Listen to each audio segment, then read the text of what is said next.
Cap vers Shanghai, en Chine, où vient d'avoir lieu la Shanghai Art Week et je suis ravie d'être en compagnie de Caroline Boudéen. Bonjour, merci d'être avec nous. Bonjour Sybille. Vous êtes journaliste, critique d'art, auteur de l'essai Le boom de l'art contemporain en Chine, publié aux éditions de l'Aube. Et vous avez également vécu plusieurs années sur place et vous revenez tout juste de Shanghai. On va donc faire un point avec vous sur cette semaine que vous venez de vivre. Tout d'abord, quelles ont été les foires que vous avez faites, les endroits, les places qui vous ont marqué ? Oui, alors comme chaque année, les deux foires, les grandes foires de la ville de Shanghai ont eu lieu, donc mi-novembre, donc la foire qui s'appelle Art 21, qui a lieu chaque année en centre-ville, et l'autre foire qui est exactement au même moment, qui s'appelle Westbound Art and Design Fair, et qui a lieu sur un quartier un peu plus excentré de la ville, donc sur les bords du Rongpu, le fleuve qui traverse Shanghai. Voilà, c'est ces deux foires qui marquent vraiment qui sont les foires majeures qui sont le pilier de cette semaine de l'art contemporain. Alors moi, j'ai remarqué qu'en 2024, j'ai un peu regardé la presse internationale. Elle relayait un nombre assez impressionnant d'événements. Alors que cette année, couverture médiatique beaucoup plus faible. Est-ce que cette baisse d'attention reflète une ambiance générale sur place ? Alors oui, c'est vrai. Déjà, l'année 2024 avait été marquée par c'est une année spéciale entre la France et la Chine. C'était l'anniversaire des relations diplomatiques France-Chine. Et effectivement, il y avait énormément d'événements. Ça joue un vrai rôle, cette relation diplomatique. Oui, ça a joué un vrai rôle, en tout cas l'année dernière. Ça a été une vraie effervescence d'événements partout à travers la ville. Beaucoup de présence internationale aussi étaient là. Des grands événements, des grandes institutions. Et cette année, c'est vrai que du coup, par rapport à l'année dernière, on sent que l'énergie était quand même un peu plus calme. Si on compare aussi aux années précédentes, surtout évidemment avant le Covid, mais même l'année 2020, les ventes ont aussi été moins marquées. Voilà. Et donc, les deux foires ont eu lieu, il y avait du monde, mais c'est vrai que les ventes n'ont pas été vraiment au rendez-vous, malgré une profonde restructuration de la foire à Westbound Art and Design, on en parlera un petit peu plus tard. Mais par exemple, Art 21, qui a l'habitude quand même de drainer toute cette Gen Z chinoise, ils l'ont fait. Mais on sent que ça manque de renouvellement. Voilà, c'est un peu le sentiment général là-bas. En termes de collectionneurs ou de personnes que vous avez vues, si ça manquait d'énergie, mais est-ce que vous avez vu certains profils, des collectionneurs plutôt asiatiques, de l'international ?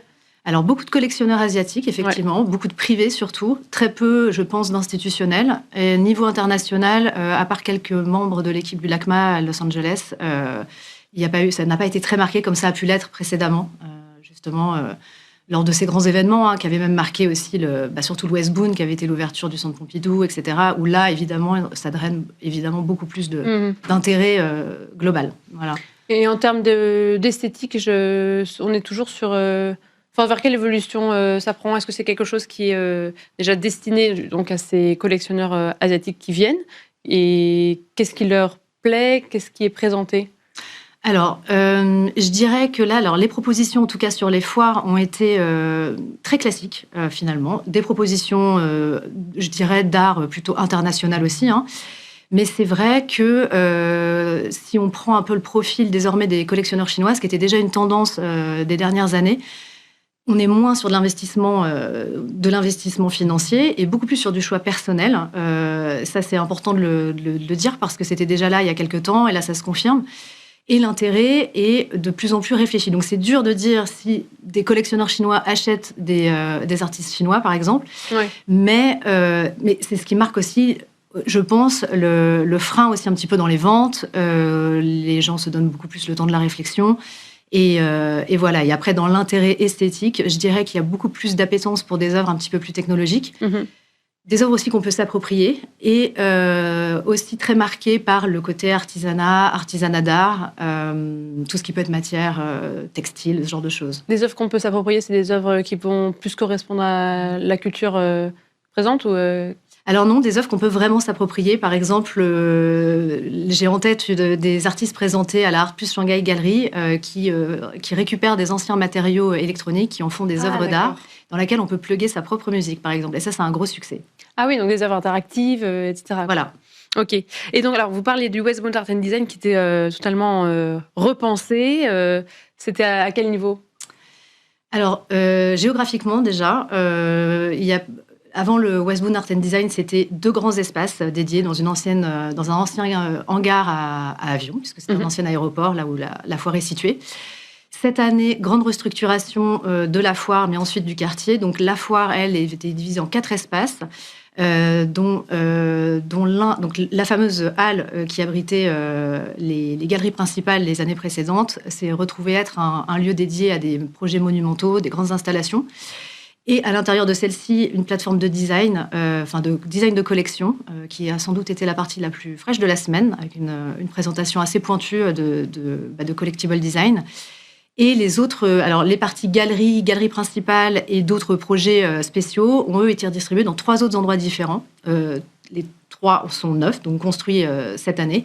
Et ça change évidemment beaucoup le parcours, effectivement, de foire, où on peut facilement rester une journée et demie à explorer tous ces endroits. Parce que du coup, c'était vraiment beaucoup plus vaste en termes d'espace utilisé. Ouais. D'accord. Et donc, tout cet espace, je disais, donc c'est un quartier culturel imaginé par le gouvernement il y a une grosse dizaine d'années. Oui, c'est ça. C'est un espace qui a été investi avec l'objectif de développer l'aspect culturel de la Chine continentale. Oui, alors en fait, c'était un peu ça le processus, le mode opératoire. Ça l'a été beaucoup dans la ville, c'est-à-dire que tous ces grandes friches industrielles, ces hangars, ces lieux un peu délaissés, ont été récupérés par des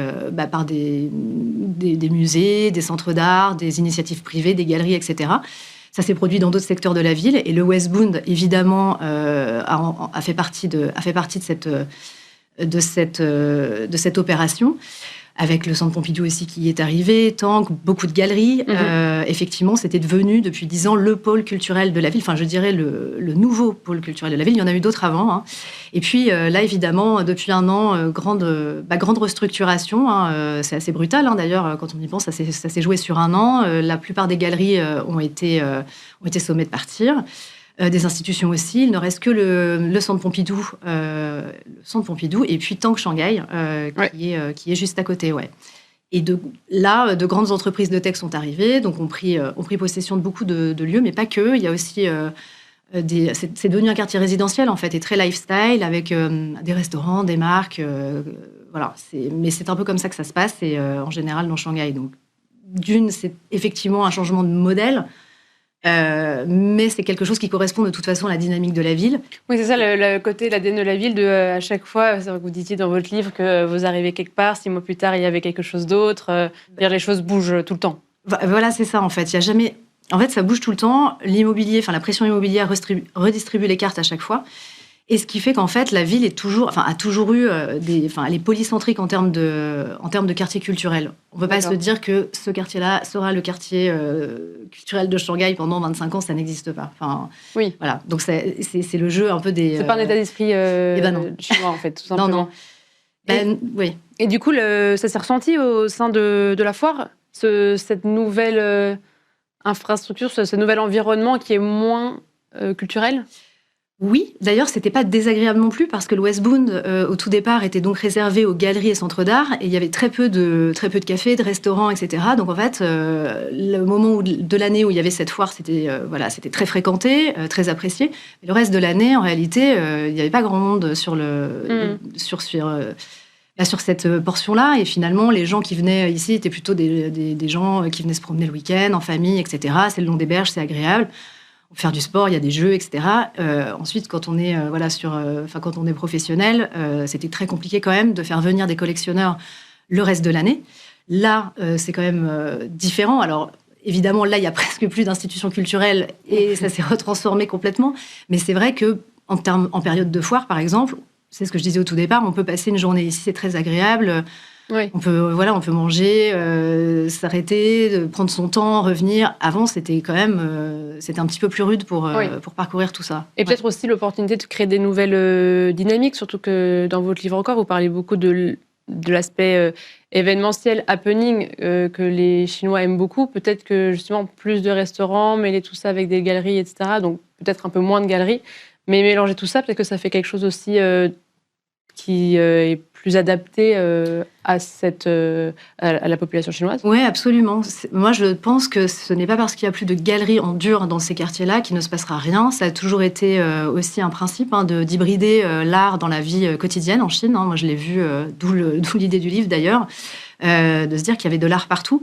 Donc là, par exemple, dans un des centres commerciaux qui a éclos sur le West Bund, il y avait déjà des installations mêlées aux différentes boutiques de marque ou aux différents restaurants. Donc je serais assez surprise que ça ne continue pas dans ce sens-là.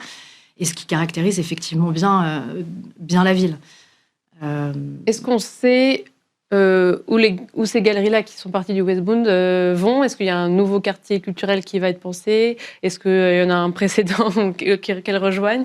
Comment ça va évoluer, vous pensez? Alors, oui et non. C'est-à-dire que là, il y a un grand retour, mais déjà depuis plusieurs années, sur le Bund historique de la ville, qui correspond a priori le mieux à tout ce qu'on disait avant, c'est-à-dire un cadre assez parfait pour pouvoir découvrir la ville, tout le cadre restaurant, etc. Quand on visite Shanghai, on est automatiquement, on passe forcément sur le Bund, c'est ce qu'on a envie de voir. Et puis, donc, beaucoup de galeries se réunissent ici. Évidemment, il va y avoir aussi d'autres friches ailleurs, et pour répéter un peu ce mode, je pense, ce modèle, oui, voilà, ça se répétera. Et puis ensuite, il y a beaucoup d'installations maintenant aussi sur les campus de marques. Voilà, encore une hybridation, mais un petit peu différente. Et notamment aussi dans des villes qui sont proches de Shanghai et qui commencent à se rapprocher, puisque parce que ça s'étend. Exactement, comme la ville de Hangzhou à côté, qui deviendra, à mon avis, très rapidement une grande banlieue de Shanghai, où là, c'est quelque chose qui se développe énormément. Voilà, donc avec de nouvelles écoles d'art, de design, de mode, ce genre d'endroits. Et où, du coup, aujourd'hui, il est plus intéressant quand on est une institution, etc., ou un artiste, ou une galerie, d'aller s'y installer, puisque les loyers sont encore moins chers que dans Shanghai. Et voilà, c'est un petit peu comme ça que c'est en train de se développer. Profiler. Ouais. Donc, affaire à suivre. Merci beaucoup, Caroline Baudelaine. Je rappelle que vous êtes journaliste, critique d'art et auteur de l'essai Le boom de l'art contemporain en Chine, publié aux éditions de l'Aube. Merci de nous avoir fait ce rapport de la Shanghai Art Week. Et merci à vous toutes et tous de nous avoir suivis. C'était Art et Marché, édition Week-end.